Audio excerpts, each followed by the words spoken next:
right, Jim, stand by. Let's bring in our panel.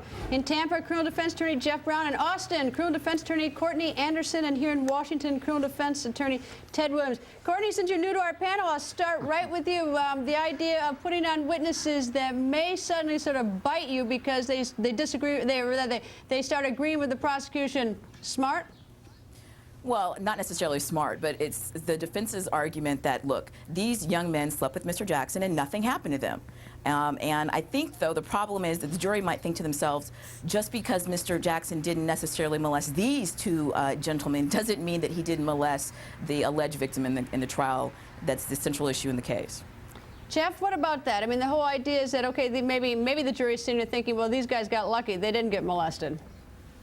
Yeah, they could be thinking that, but, you know, this case is normally what you count on in a case like, or any type of a case, is that the jurors bring their common sense into the jury room. And I think what this case proves is there is no common sense in this case. Michael Jackson's life and personality and lifestyle is so bizarre that you just can't, as a juror, use common sense to try to figure this case out. And that's why I keep thinking that Michael's going to walk on this, because this is just such a bizarre case. I just can't see how the jury's going to convict him on this. Hey, Jeff, you must have some of that Jesus juice also. Listen, the fact about it is, this is a good day for the prosecution, and the reason being, as long as they can keep it in front of the prosecution that Michael Jackson is sleeping with little boys, and there was this one witness who said he slept with over there 20 times, and about 4 or 5 times he didn't sleep with Michael Jackson. This is terrible. It keeps that sore open in front of the jury. Let me say one thing, though, Ted, is that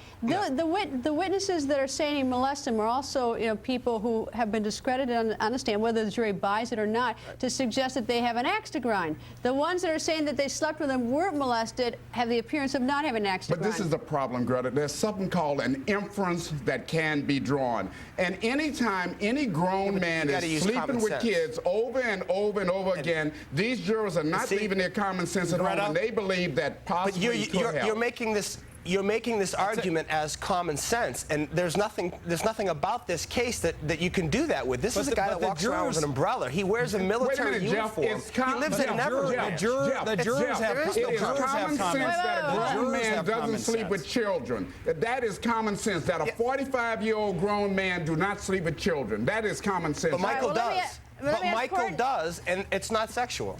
Courtney, how do you handle the fact that you got a client who's unusual? I mean, let's face it, it's unusual that a 45-year-old man would be sleeping with strange children.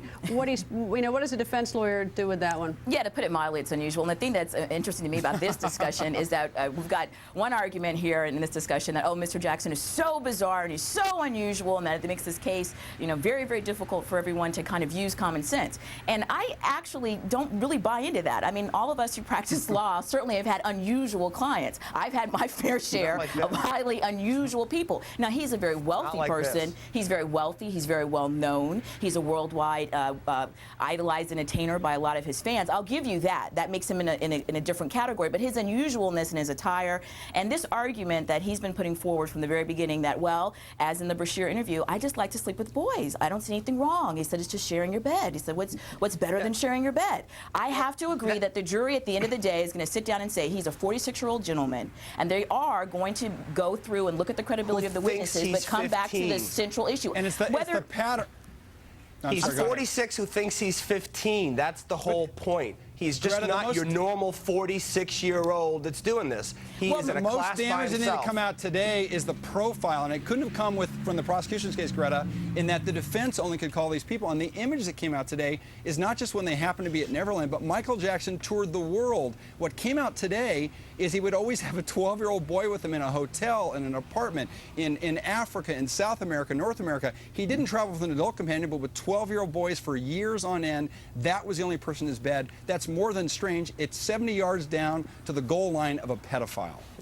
All right, Ted, I'll give you the last word on this. Well, hey, listen, all I can say is I have to agree with Jim. They've opened, and this is one of the things that Mesereau has done, and he's got to be careful. He continues to open the door, and the prosecution is going to jump right in there. All right, panel, thank you all. Jeff, though, I need you to stand by. And come